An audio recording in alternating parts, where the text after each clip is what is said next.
Miles, my boss, scowled and said something really ridiculous as I stood at the front desk of the opulent hotel, trying to make sense of the situation. The inn was tucked up in the mountains, so even though summer was almost here, it was still chilly outside.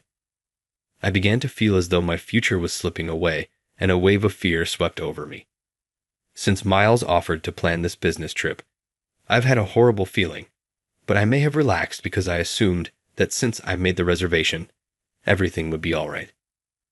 All of the reservations I had made under my name had somehow been canceled when I went to the front desk to confirm our reservation when I arrived at the inn.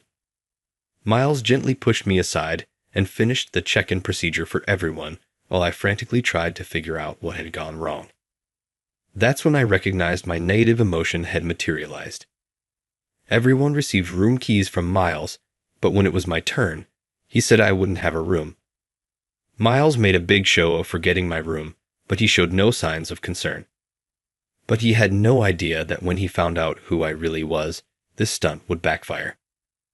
Miles was astonished beyond belief, but I was even more taken aback by his true nature. I'm 42 years old, and my name is David Wilson. My parents separated when I was a little child, and my grandparents reared me at my father's house. I never felt deprived, even though we relocated from the city to a rural location. I never quite fit in at my new school, though, and a lot of my students made fun of me for my unusual living arrangement. Nothing changed, not even in high school, and I had to skip school a lot because of people's critical looks. However, my grandparents were always nice and encouraging, and they never voiced any complaints. I vividly recall their support when I made the decision to leave high school. Now that they are both dead, I am 42 years old, surrounded by my new family, and we have a contented life together. Naturally, I want to love my kids as much as my grandparents loved me. Whatever occurs, I will keep a loving and compassionate eye over them.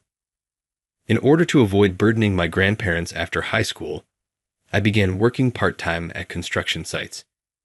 I worked for a few years before the contracting company's president, Mr. Michael Yates, noticed me and gave me a full-time job. He gave a high school dropout like me an opportunity, and for that I will always be grateful. I was promoted to sales manager after closing numerous deals as a salesperson. There have even been recent whispers that I could be promoted to head of the department. However, they chose to appoint an external applicant for the role in keeping with Mr. Yates's goal of introducing new ideas to the business. I had great expectations and trusted Mr. Yates's judgment, but the person who arrived exceeded my expectations. As of right now, I am Miles, your new department head. You jerks should be grateful that I'm even letting you work for me, he continued. Miles, the new head of the department, had been hired as a career employee from a large factory. His powerful presence and aggressive manner made everyone uncomfortable right away. Mr. Yates had stated in his introduction that Miles had been a very good sales manager at his prior position. Even if it were the case, his contemptuous attitude and treatment of us as disposable tools led to instant animosity among the department. As a manager, I tried to talk to Miles, hoping to create a better work environment for the team. Miles, we have many talented employees here. Could you please acknowledge that and treat them with the respect they deserve? I asked. You should be grateful to be working under me. None of that matters. By the way, where did you go to college? He brushed off my concerns and suddenly hit me with a question I wasn't expecting. Unsure but honest, I answered. I dropped out of high school. Hearing that, Miles let out a slight snort, leaning back in his chair with a smirk. Well, that explains why you talk about such insignificant things. Low education means low value, he said, placing great importance on academic credentials. He probably boasted about having graduated from a prestigious university, completely dismissing anything I had to say. After enduring his endless bragging, I was eventually kicked out of his office, as though I were a nuisance. From the next day on, my new nickname became the Dropout. Miles seemed to find pleasure in mocking my lack of education, even publicly ridiculing me in meetings attended by all department managers and above. Until Miles showed up, no one at the company had ever judged me based on my education. Everyone evaluated me based on my work ethic and results. That's why, despite my background, I was able to focus on my job, and even now, there are far more people in the company rooting for me than for Miles. Jealous of my growing success, Miles began to find amusement in harassing me. He shoved all the tedious, time-consuming tasks onto me, and before I knew it, my desk was buried under an ever-growing pile of paperwork. The stack of documents on my desk was so high it looked like it could collapse at any moment. You're supposed to be competent, right? A high school dropout should at least be able to handle these easy tasks. Don't you think? Miles taunted. On top of that, Miles even dumped his own work on me, which left me with no time for my actual responsibilities, causing me to make simple mistakes, like missing deadlines. See, a dropout can't even handle the easy stuff, he would say with a smug grin before throwing more snide comments and heading out of the office right on time, leaving me to work late into the night. It wasn't unusual for me to get home after midnight due to all the overtime. Exhausted and sleep-deprived, I was starting to become mentally unstable. Miles always acted arrogantly in front of me. However, I often caught him sucking up to the high-ups and executives, and each time, it seemed like he was spreading rumors that I was incompetent. I figured that denying the rumors would just sound like excuses, so I focused on proving myself through my work. After a few weeks, the harassment stopped, and I could finally handle my workload without issues. But I couldn't shake the feeling that it was the calm before the storm. Sure enough, I soon heard that Miles was in charge of this year's company trip. It seemed he had volunteered in an attempt to curry favor with the executives. A few days later, when he still hadn't come up with a travel plan, Miles suddenly demanded that we, the employees, come up with ideas. His unreasonable order left the entire department silent. Frustrated, Miles began shouting angrily. "Doesn't anyone know of a good place? What a bunch of useless, low-educated idiots." His temper worsened by the day, and soon his frustration was directed squarely at me. "Hey, dropout, you've had an easy life with nothing to do, so surely you know of a nice place, right?" "Well, I'm not good at anything besides work." Miles clicked his tongue loudly and stormed off, his footsteps heavy. Although I had a suggestion in mind, I hesitated, worried that it might cause trouble for the inn, so I kept quiet. As the days passed, Miles still couldn't make a decision. His mood grew even darker. "If we're going on a company trip, I know a luxury inn in the neighboring prefecture that offers good rates, but I'm not keen on recommending it." One day, while I was muttering to myself in the break room, Miles suddenly appeared out of nowhere and spoke up. "The luxury inn you mentioned, are you talking about this one?" He waved a brochure for the inn in front of me, his grin whitening as he stepped closer. "If you've got connections to get a good rate at this inn, then you'd better make the reservation." The inn Miles referred to was indeed the one I didn't want to recommend, but the budget we had wouldn't cover accommodations for everyone, no matter how I crunched the numbers. There was a way to make it work within the budget, but I worried that Miles' behavior might cause problems for the inn. I tried to act like I'd forgotten, but Miles pestered me daily to make the reservation. "Hey, you made the reservation, right?" Worn down by Miles' persistence, I reluctantly made the reservation for the whole group. "Yes, I've made the reservation. I also received the cost estimate and some guidelines from the inn, so please review them." I handed him the documents from the inn, and Miles snatched them from me with a sly grin. I wasn't sure what he was planning, but since I had made the reservation myself, I figured it would be fine. Miles quickly started organizing the trip, but as he left, I had a feeling he was smirking at me. When I turned around, I caught Miles giving me a sideways glance, shooing me away like I was a nuisance. A cold chill ran down my spine, and an unsettling sense of fear gripped me. I couldn't stop shaking. On the day of the trip, Miles was confidently taking charge from the start. However, the sightseeing spots he had chosen were unimpressive, and the reactions from the group were lukewarm at best. Sensing the underwhelming mood, Miles suddenly pinned the blame on me. We went to the places suggested by a dropout, and they were all mediocre and half-baked. Frustration building, Miles went out of his way to paint me as the bad guy. I knew I should never listen to a dropout's advice. But don't worry, everyone, I chose the inn, so you're in good hands. That's not true. Miles picked the sightseeing spots, but I had arranged the inn. I protested. Complaining wouldn't do any good, so I kept silent. Cold stares were directed at me. When we arrived at the inn and I tried to check in, I was told there was no reservation under my name. The receptionist, clearly flustered, double-checked the booking ledger, only to find that all the reservations I had made had been canceled. As I frantically kept asking for confirmation, Miles stepped in with a smug smile and shoved me aside. The reservation is under Miles. The receptionist, relieved that Miles's name was on the reservation, processed it, but something still felt off. Miles then began handing out room keys to everyone, but one key was missing. This isn't everyone, right? Where's my room? I asked, confused. Miles smirked and mockingly fed me pity. Oh, right. Sorry about that, but I forgot to reserve a room for the high school dropout. What do you mean?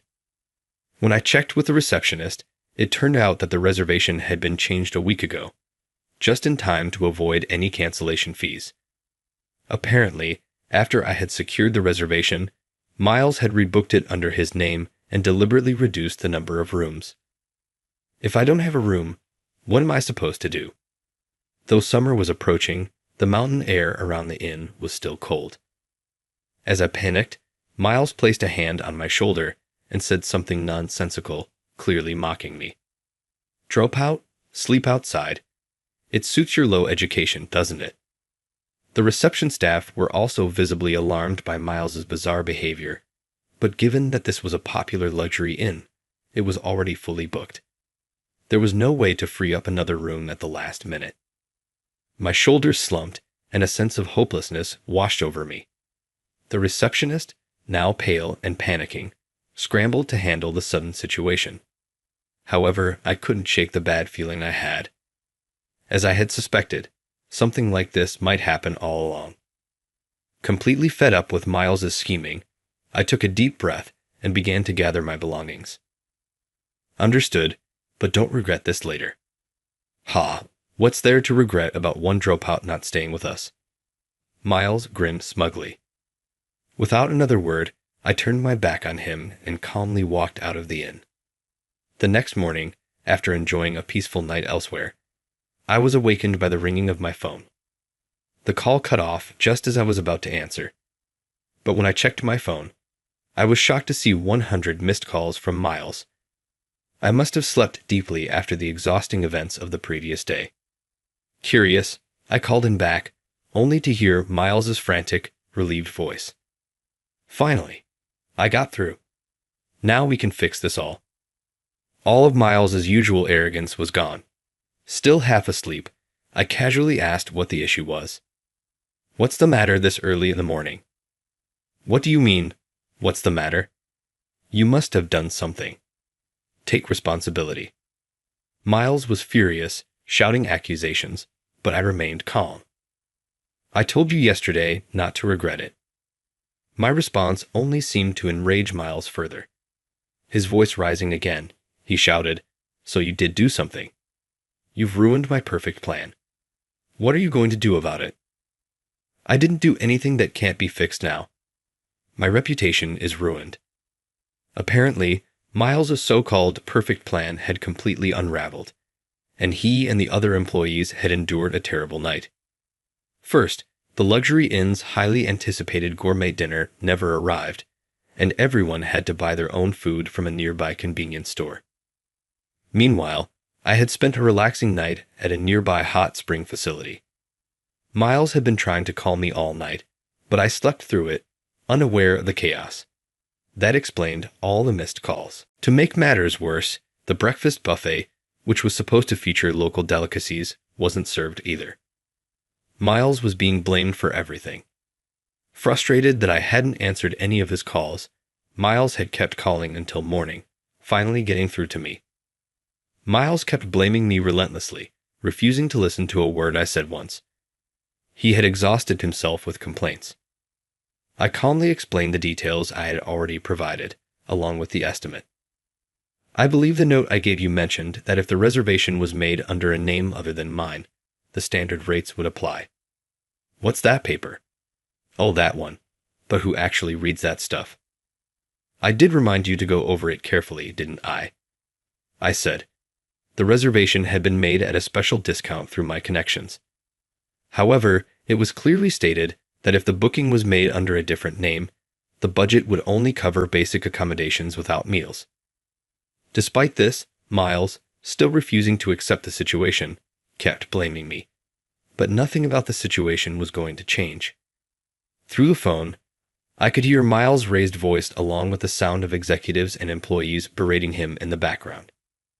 At some point, I even heard Miles, with no choice left, apologizing profusely, bowing his head to those around him. I'm sorry. I'm so sorry. Just come here right now. His voice trembled with panic. Miles hung up the phone before I could respond. When I reluctantly returned to the inn, I saw Miles sitting uncomfortably on his knees, surrounded by a crowd at the front desk. Good morning. Sorry to keep you waiting. You! Why didn't you answer my calls? Where were you and what were you doing last night? Miles suddenly jumped up from his kneeling position, but his legs had fallen asleep, and he immediately collapsed. Still, he glared at me with a furious expression, as if ready to pounce at any moment. The sight of Miles, pitiful and ridiculous, drew soft laughter from those around us. Blushing from embarrassment and clearly flustered, Miles grew more erratic, and I felt a bit sorry for him as I began explaining how I had spent the previous night. I stayed at a nearby campground. A campground? Where the hell is that? It's about a 20-minute walk from here. There's a hot spring nearby, and you can rent camping gear, so you don't need to bring anything. Intrigued by the unexpected answer, some of the employees gathered around me, and the conversation shifted to the campground, creating a bit of excitement. But Miles wasn't having it. That's not the point. Why wasn't there any food served? You must have sabotaged everything out of jealousy because I'm more educated than you. Miles's angry shouts echoed through the lobby. Just then, the inn's manager, dressed impeccably in a suit, approached with a look of exasperation on her face. I'm Emma, the owner of this inn. Miles, was it? You can't speak like that to the owner of the inn. Miles was dumbfounded by her words. With a sigh, Emma stepped aside, allowing me to speak. I am the owner of this inn. What? How? What are you talking about? This makes no sense. Still yelling angrily, Miles refused to listen as usual. I had had enough. Emma snapped at him. Miles, we clearly informed you when you rebooked the reservation. We told you that with your budget, it would only cover accommodations without meals. You agreed to that.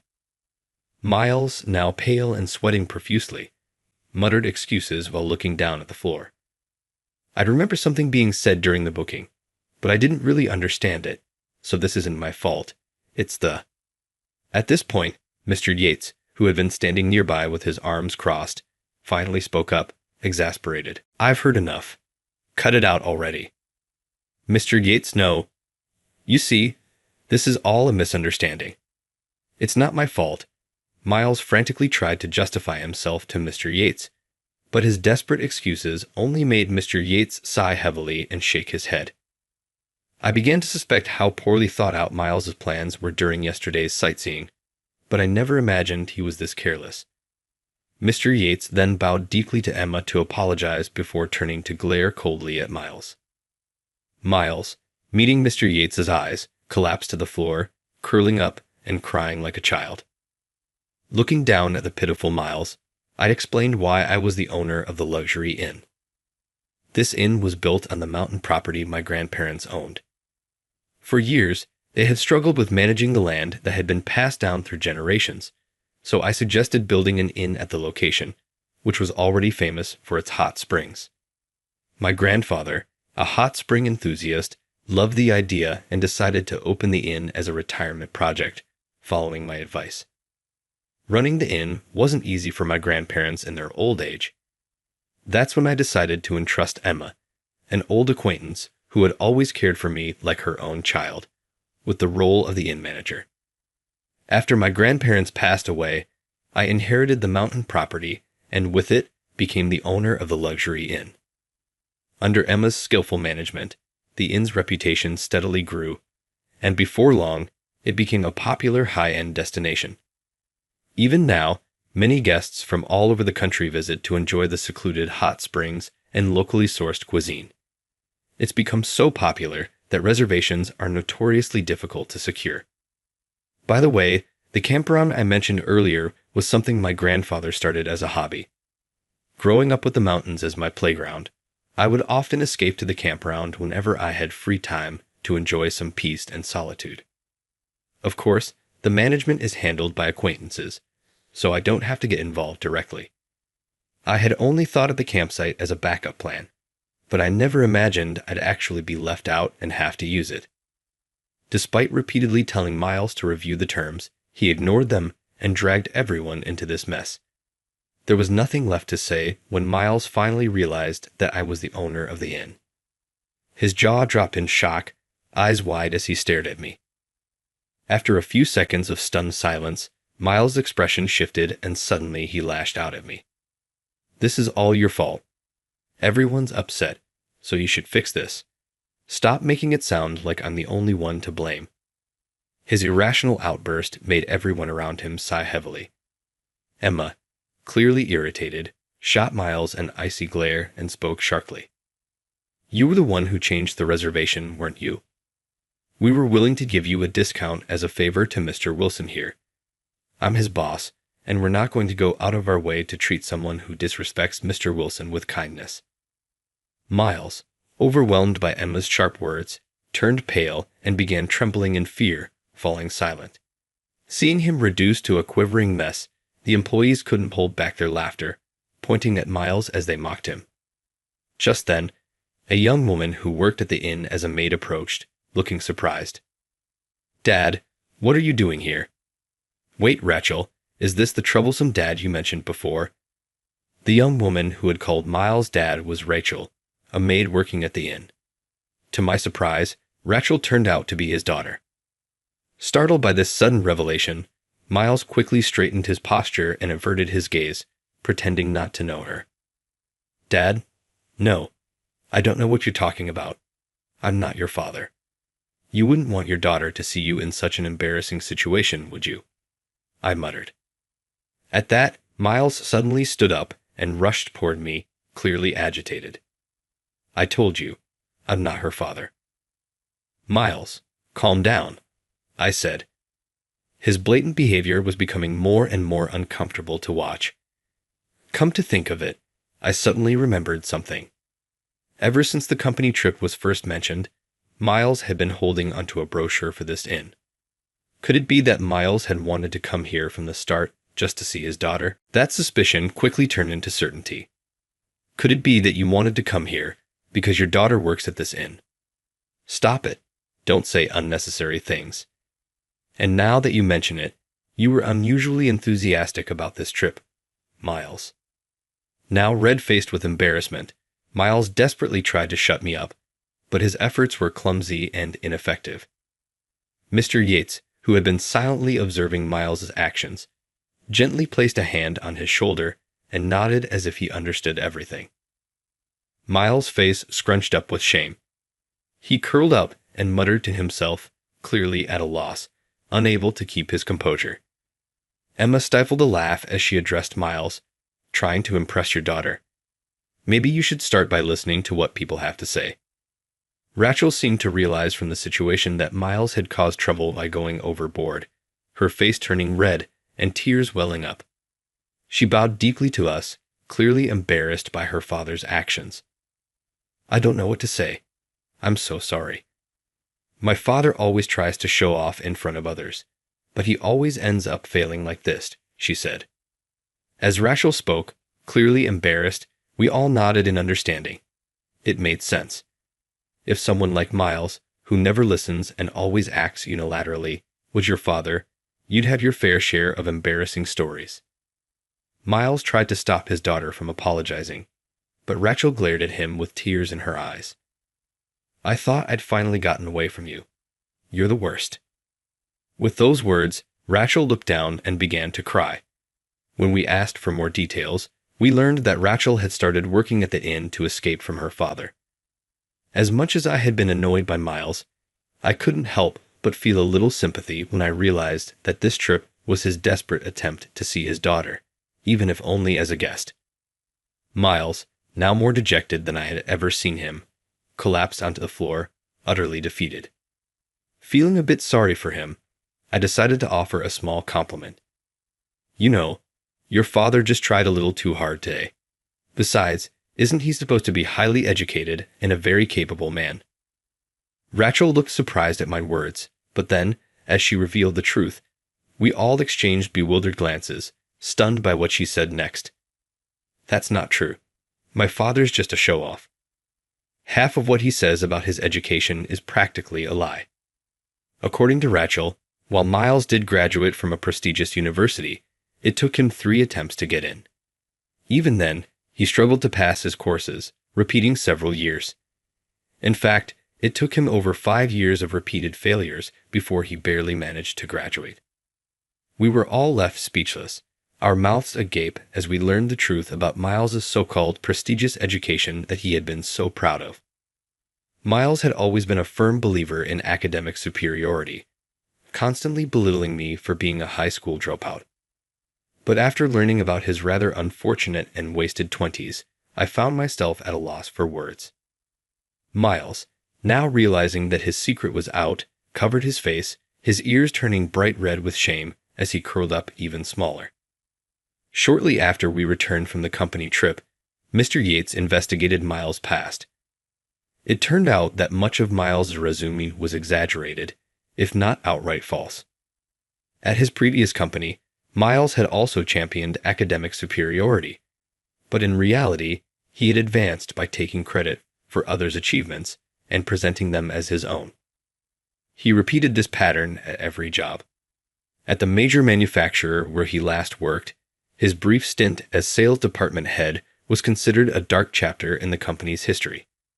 His tenure there lasted only about 3 months before his true nature was revealed, and he was swiftly fired. Upon discovering Miles's true nature, Mr. Yates considered firing him, fearing that his presence could harm the company's performance. But out of mercy and hope for his reformation, he decided instead to demote him to a regular employee.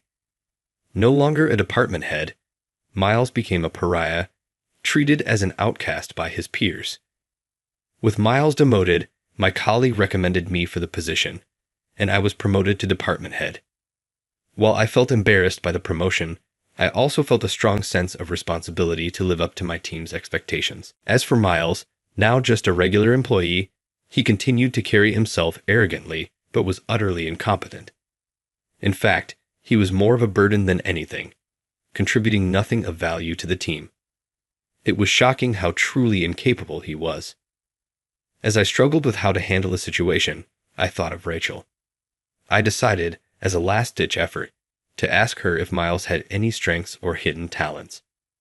What she told me was completely unexpected. I'm so sorry, my father's so useless, but when it comes to the outdoors, he's surprisingly capable. In fact, he's really good at it.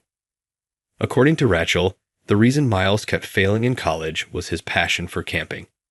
He was such an avid camper that he spent most of the year at campsites, and even now, he still goes out camping from time to time. As a fellow camper, this piqued my interest.